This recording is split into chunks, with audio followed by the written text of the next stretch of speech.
If one really wants to know if Trump's Gaza deal is good or bad for Israel, all one has to do is watch the videos of celebration today in Gaza.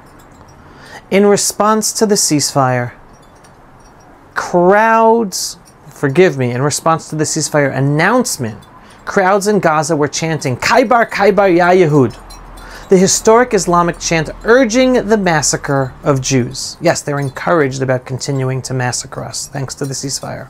That is the true perspective of this deal. Our enemies think they won because they are alive in Gaza to murder and kidnap us another day. Any talk of peace in the Middle East is total propaganda and a misunderstanding of our 1,400 plus Islamic jihadist enemy. For Netanyahu, confronting a morally bankrupt Western world that overlooks the violent jihadi threat in Islam and treats it as a partner, while also having to battle a deeply entrenched security, intelligence, and legal deep state in Israel that punishes our own soldiers instead of our enemies and hinders our ability to defeat our enemies. So for Netanyahu, this is the best deal he can get.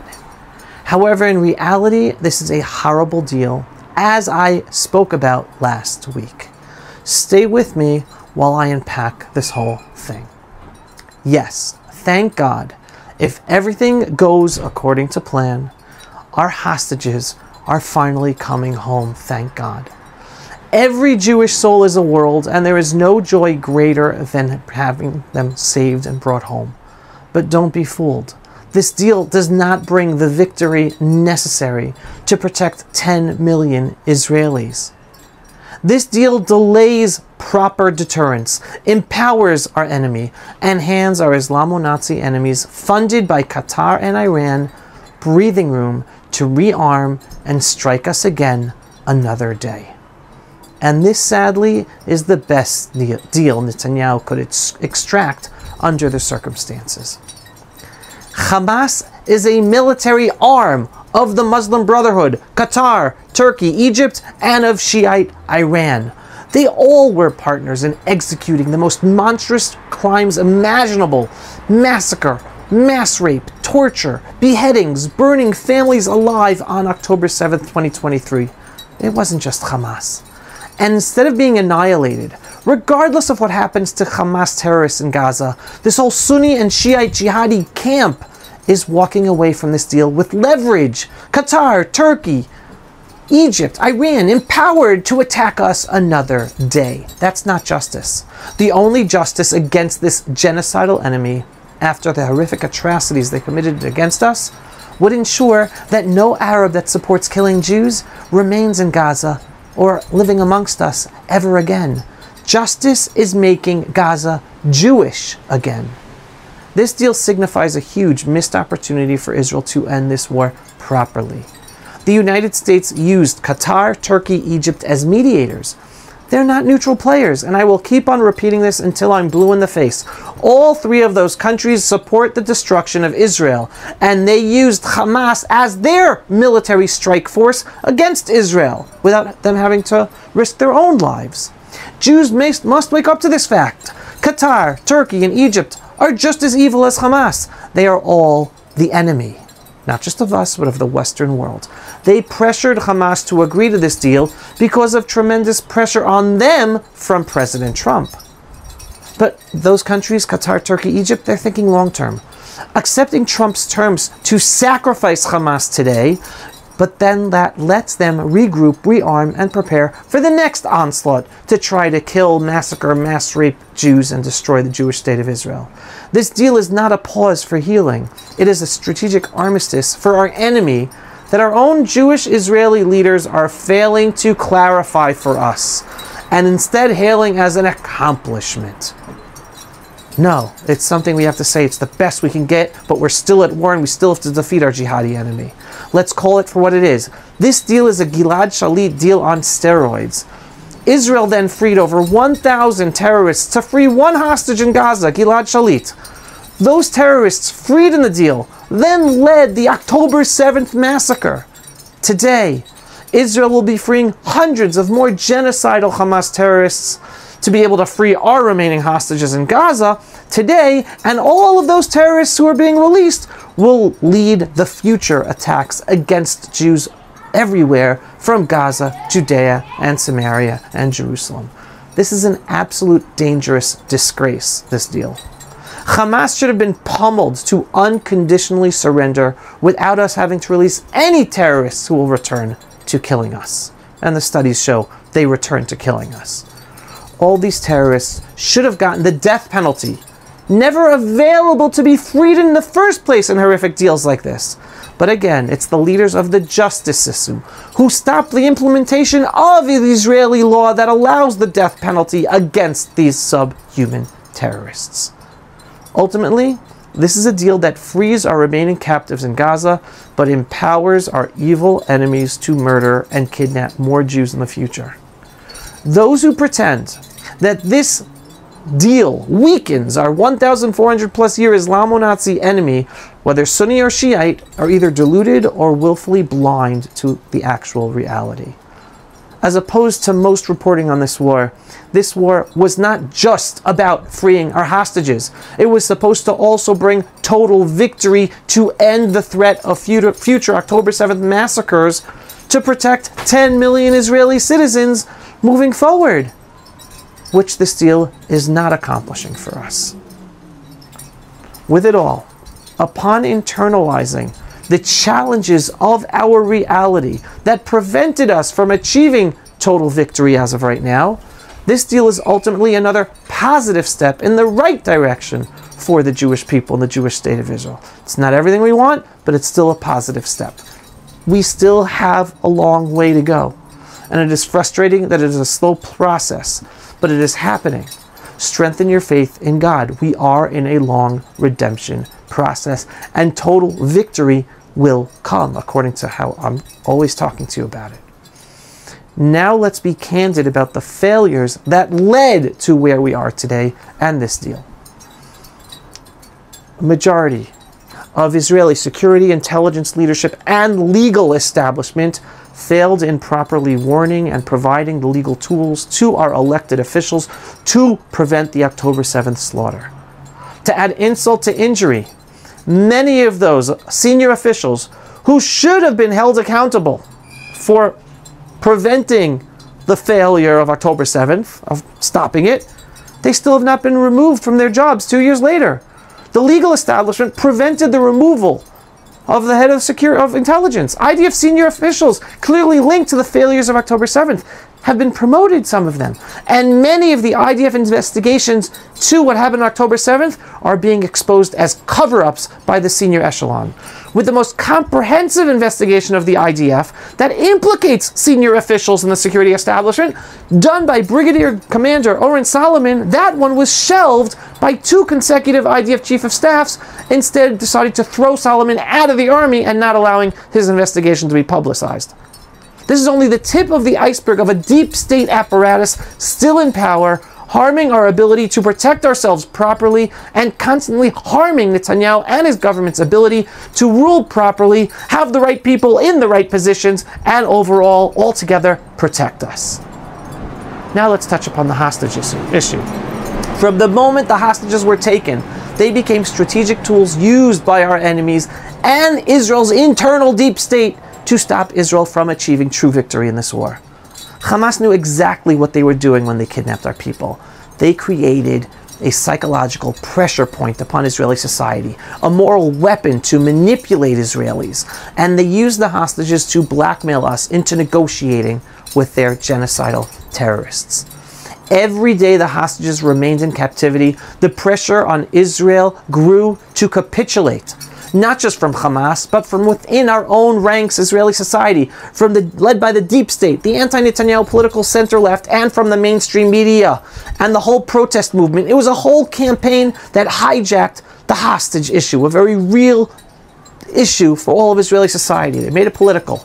The deep state in Israel, the bureaucracy, the existing senior command of the security, intelligence, legal establishment, instead of prioritizing the total destruction of Hamas and winning the war, they created public pressure campaigns on Netanyahu and his government. How? By trashing Netanyahu and the government as wanting the hostages to die in Gaza and not caring about them. Those were the campaigns. This deep state actively empowered Hamas to weaponize our hostages and raise the price in freeing them.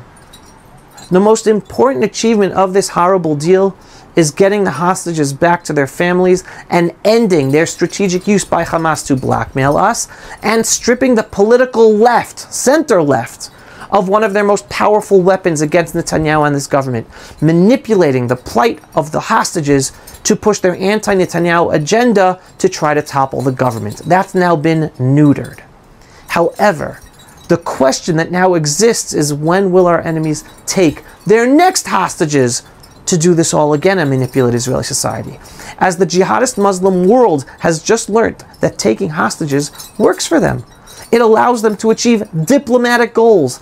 They don't care that they lose their lives or that their communities are destroyed, as they're celebrating today in Gaza, even though they have no future there. They see that the world supports the Palestinian cause more than ever after October 7th of what they did to us and their atrocities. They succeeded in thousands of terrorists being released, and they live to plot to destroy us another day. Until we have leaders who understand our enemy truly, we'll be doomed to continue making these same mistakes. Our enemy lives to destroy us, no matter how many lives they lose or how many communities of theirs are destroyed. Call it what it is, this deal resembles an amplified Gilad Shalit deal. More hostages freed, yes, but in exchange for a political limbo that sanctifies the future of our Sunni, Shiite, jihadi enemies to attack us again, especially from Gaza. We are accepting agreements that have an armed, hostile, Arab self-rule in Gaza left intact, and it's being called a ceasefire, and Trump's calling it peace in the Middle East. In reality, it is a strategic ceasefire for our enemies' behalf, but it gives us quiet on the Gaza front to free up military and diplomatic resources to return to war with Iran and Hezbollah, who still are serious threats to Israel. The euphoric festivities in the media and some public officials are premature at best and dangerously blinding at worst. They perpetuate the same irresponsible narrative that distance victory from the people of Israel. The rescue of hostages from Gaza is a humanitarian necessity, and we are thankful for it, but it cannot become the cover story for strategic defeat. Victory to defend 10 million Israelis is more important than saving the hostages, and we need both. 3 positive notes as we internalize this horrible deal, that we must not lose sight of them. Again, this is the positive side. First, this war has forged a generation of proud Jewish warriors. These young fighters are sick of the old political center-left who are appeasing and complacent on security, intelligence, and legal leadership that created the security reality that brought about the October 7th massacre. And those same people tried throughout the war to stop us from winning. This new generation of warriors will not accept a perpetually neutered defense. They carry a new ethos, fierce, uncompromising, proud Jews, and determined to win and properly protect Israel. And that spirit cannot be erased by any diplomatic photo op. Second, more of Israeli society today has woken up to the reality of a destructive deep state apparatus that runs Israel from their unelected positions, despite who we elect in elections. Right? We want certain policies pushed, but the deep state stops it and pushes their own agenda. The national awakening is real. People now understand what I long argued for years, that Israel must change to truly protect itself surrounded by enemies who do not negotiate in good faith. More citizens see the need for structural, moral, and strategic overhaul of the security, intelligence, and legal deep state. That's why judicial reform is so important. So that our country can survive and thrive in this hostile neighborhood, not having to overcome our own internal deep state stopping us from doing so. Third, Israel hopefully will be holding on to parts of Gaza, but not all of it, not resettling it with Jews, and not ensuring that those Gazans who support killing us live elsewhere.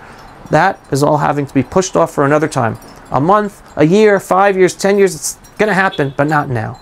As I've always said, Netanyahu is like biblical King Saul, a leader who has protected Israel from many external and internal threats and who can rally us in crisis, but who lacks the faith in God to truly go all the way to secure our future once and for all and say everything that needs to be said and do everything that needs to be done. He can hold the line, but he cannot finish the job. We must say thank you and be appreciative for what Prime Minister Netanyahu has been able to accomplish in this war, overcoming all the challenges, external and internal. And we push forward to be ready for a King David-like leader who has the full faith in God to make even harder decisions, to properly lead the Jewish people forward, to fulfill our destiny, and be able to help humanity. The only true end to this war, the only outcome that guarantees long-term security and pushing humanity forward in a safe way against the global Islamic Jihad that's out to destroy all of us, is by Israel fully in control of Gaza, making Gaza Jewish again with Jewish communities and implementing Trump's immigration plan so that every Gazan who believes in killing us no longer lives there. None of this should be a diplomatic exercise to be kicked down the road. It all should be implemented now, after they massacred us on October 7th.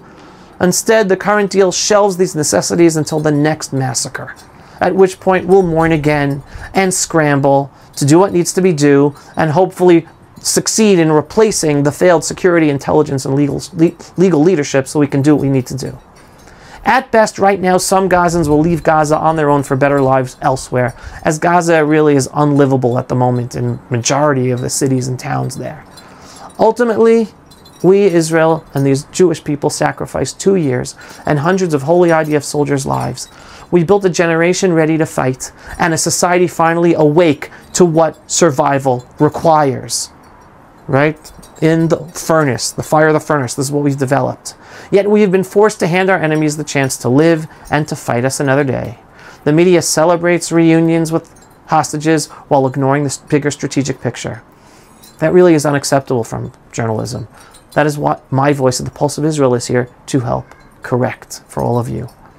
If we do not purge the deep state doctrines and personnel that have prevented victory all these years and in this war, and instead appoint commanders who understand total war for existential survival and adopt policies that ensure Israel's permanent hold and safety in Gaza, Judea, Samaria, and our ancestral terrible lands that we've liberated right now of Dan, Naphtali, and Menashe, and southern Syria and southern Lebanon, this lull will just be the prelude to the next slaughter and terror.